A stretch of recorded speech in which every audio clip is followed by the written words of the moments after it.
Liberté ou la mort. Armée indigène. Aujourd'hui 1er janvier 1804, le général en chef de l'armée indigène, accompagné des généraux, chefs de l'armée, convoqués à l'effet de prendre les mesures qui doivent tendre au bonheur du pays. Après avoir fait connaître aux généraux assemblés ses véritables intentions d'assurer à jamais aux indigènes d'Haïti un gouvernement stable, objet de sa plus vive sollicitude, ce qu'il a fait par un discours qui tend à faire connaître aux puissances étrangères la résolution de rendre le pays indépendant et de jouir d'une liberté consacrée par le sang du peuple de cette île, et après avoir recueilli les avis, a demandé que chacun des généraux assemblés prononçât le serment de renoncer à jamais à la France, de mourir plutôt que de vivre sous sa domination, et de combattre jusqu'au dernier soupir pour l'indépendance. Les généraux, pénétrés de ces principes sacrés, après avoir donné d'une voix unanime leur adhésion au projet bien manifesté d'indépendance, ont tous juré à la postérité, à l'univers entier, de renoncer à jamais à la France et de mourir plutôt que de vivre sous sa domination. Fait au Gonaïves ce 1er janvier 1804 et le premier jour de l'indépendance d'Haïti. Signé Dessalines, général en chef. Christophe Pétillon, Clairvaux, Geffrard, Vernet, Gabard, généraux de division.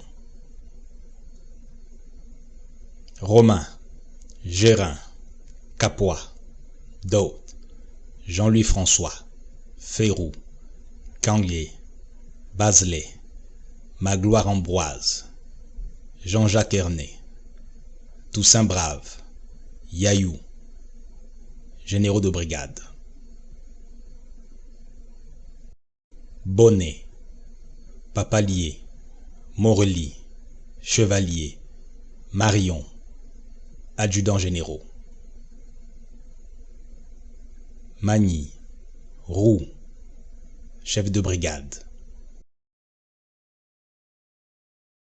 Charreron, Loret, Quenet, Macajou, Dupuis, Carbone, Diaqua Aîné, Raphaël, Malte, de Renoncourt, officier de l'armée, et Boiron-Tonnerre, secrétaire. Le général en chef au peuple d'Haïti. Citoyens, ce n'est pas assez d'avoir expulsé de votre pays les barbares qui l'ont ensanglanté depuis 2 siècles. Ce n'est pas assez d'avoir mis un frein aux factions toujours renaissantes qui se jouaient tour à tour du fantôme de liberté que la France exposait à vos yeux. Il faut par un dernier acte d'autorité nationale assurer à jamais l'empire de la liberté dans le pays qui nous a vus naître. Il faut ravir au gouvernement inhumain qui tient depuis longtemps nos esprits dans la torpeur la plus humiliante tout espoir de nous réasservir. Il faut enfin vivre indépendant ou mourir. Indépendance ou la mort. Que ces mots sacrés nous rallient et qu'ils soient le signal des combats et de notre réunion. Citoyens, mes compatriotes, j'ai rassemblé dans ce jour solennel ces militaires courageux qui, à la veille de recueillir les derniers soupirs de la liberté, ont prodigué leur sang pour la sauver. Ces généraux qui ont guidé vos efforts contre la tyrannie n'ont point encore assez fait pour votre bonheur. Le nom français, lugubre encore dans nos contrées. Tout y retrace le souvenir des cruautés de ce peuple barbare, nos lois, nos mœurs, nos villes. Tout encore porte l'empreinte française. Que dis-je? Il existe des Français dans notre île. Et vous vous croyez libre et indépendant de cette république qui a combattu toutes les nations, il est vrai, mais qui n'a jamais vaincu celles qui ont voulu être libres. Et quoi? victimes pendant 14 ans de notre crédulité et de notre indulgence, vaincus non pas par des armées françaises, mais par la pipeuse éloquence des proclamations de leurs agents. Quand nous lasserons-nous de respirer le même air qu'eux? Qu'avons-nous de commun avec ce peuple bourreau, sa cruauté comparée à notre patiente modération, sa couleur à la nôtre, l'étendue des mers qui nous séparent, notre climat vengeur nous disent assez qu'ils ne sont pas nos frères, qu'ils ne le deviendront jamais, et que s'ils trouvent un asile parmi nous, ils seront encore les machinateurs de nos troubles et de nos divisions. Citoyens indigènes, hommes, femmes, filles et enfants, portez vos regards sur toutes les parties de cette île. Cherchez-y, vous, vos épouses, vous, vos maris, vous, vos frères, vous, vos sœurs. Que dis-je? Cherchez-y vos enfants à la mamelle. Que sont-ils devenus? Je frémis de le dire. La proie de ces vautours. Au lieu de ces victimes intéressantes, votre œil consterné n'aperçoit que leur assassin, que les tigres dégoûtant encore de leur sang, et dont l'affreuse présence vous reproche votre insensibilité et votre coupable lenteur à les venger. Qu'attendez-vous pour apaiser leur manne? Songez que vous avez voulu que vos restes reposassent auprès de ceux de vos pères, quand vous avez chassé la tyrannie. Descendrez-vous dans leur tombe sans les avoir vengés? Non, leurs ossements repousseraient les vôtres. Et vous, hommes précieux, généraux intrépides, qui, insensibles à vos propres malheurs, avez ressuscité la liberté en lui prodiguant tout votre sang. Sachez que vous n'avez rien fait si vous ne donnez aux nations un exemple terrible, mais juste, de la vengeance qui doit exercer un peuple fier d'avoir recouvré sa liberté et jaloux de la maintenir. Effrayons tous ceux qui oseraient tenter de nous la ravir encore. Commençons par les Français. Qu'ils frémissent en abordant nos côtes, sinon par le souvenir des cruautés qu'ils y ont exercées, au moins par la résolution terrible que nous allons prendre de dévouer à la mort quiconque né français souillerait de son pied sacrilège le territoire de la liberté. Nous avons osé être libres, osons l'être par nous-mêmes et pour nous-mêmes. Imitons l'enfant qui grandit. Son propre poids brise la lisière qui lui devient inutile et l'entrave dans sa marche. Quel peuple a combattu pour nous? Quel peuple voudrait recueillir les fruits de nos travaux? Et quelle déshonorante absurdité que de vaincre pour être esclave! Esclave! Laissons aux Français cette épithète qualificative. Ils ont vaincu pour cesser d'être libres. Marchons sur d'autres traces, imitons ces peuples qui, portant leur sollicitude jusque sur l'avenir et appréhendant de laisser à la postérité l'exemple de la lâcheté, ont préféré être exterminés que rayés du nombre des peuples libres. Gardons-nous cependant que l'esprit de prosélytisme ne détruise notre ouvrage. Laissons en paix respirer nos voisins, qu'ils vivent paisiblement sous l'égide des lois qui se sont faites, et n'allons pas, bout de feu révolutionnaire, nous érigeant en législateurs des Antilles, faire consister notre gloire à troubler le repos des îles qui nous avoisinent. Elles n'ont point, comme celles que nous habitons, été arrosées du sang innocent de leurs habitants. Ils n'ont point de vengeance à exercer contre l'autorité qui les protège. Heureuses de n'avoir jamais connu les fléaux qui nous ont détruits, elles ne peuvent que faire des vœux pour notre prospérité. Paix à nos voisins, mais anathème au nom français, haine éternelle à la France, voilà notre cri.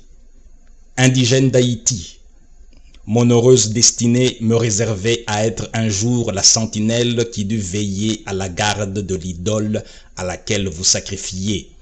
J'ai veillé, combattu, quelquefois seul.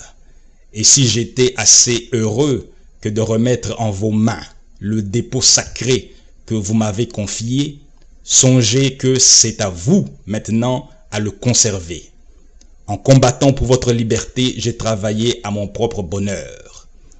Avant de la consolider par des lois qui assurent votre libre individualité, vos chefs que j'assemble ici et moi-même, nous vous devons la dernière preuve de notre dévouement.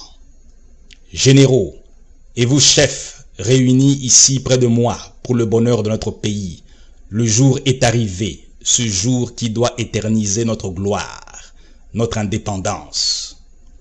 S'il pouvait exister parmi nous un cœur tiède, qu'il s'éloigne et tremble de prononcer le serment qui doit nous unir.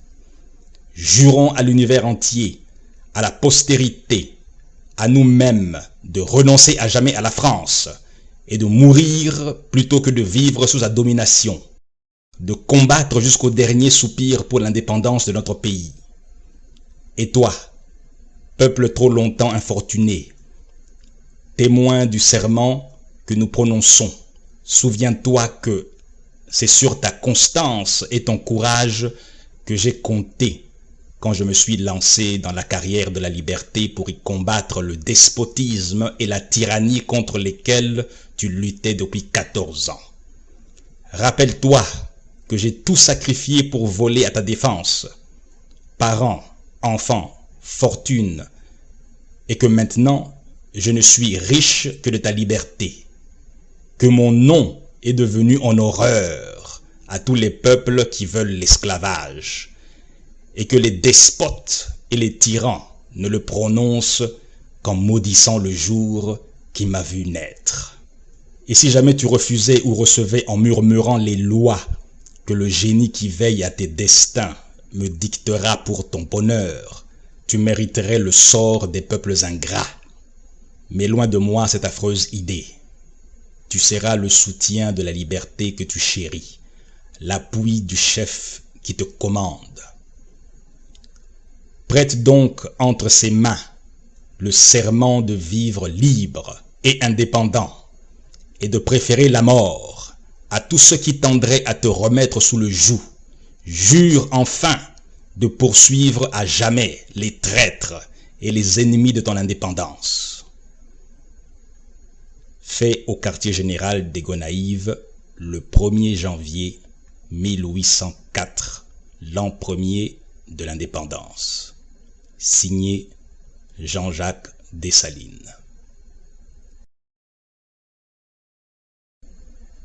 Au nom du peuple d'Haïti, nous, généraux et chefs des armées de l'île d'Haïti, pénétrés de reconnaissance des bienfaits que nous avons éprouvés du général en chef Jean-Jacques Dessalines, le protecteur de la liberté dont jouit le peuple, au nom de la liberté, au nom de l'indépendance, au nom du peuple qui l'a rendu heureux, nous le proclamons gouverneur général à vie d'Haïti. Nous jurons d'obéir aveuglement aux lois émanées de son autorité, la seule que nous reconnaîtrons. Nous lui donnons le droit de faire la paix, la guerre et de nommer son successeur.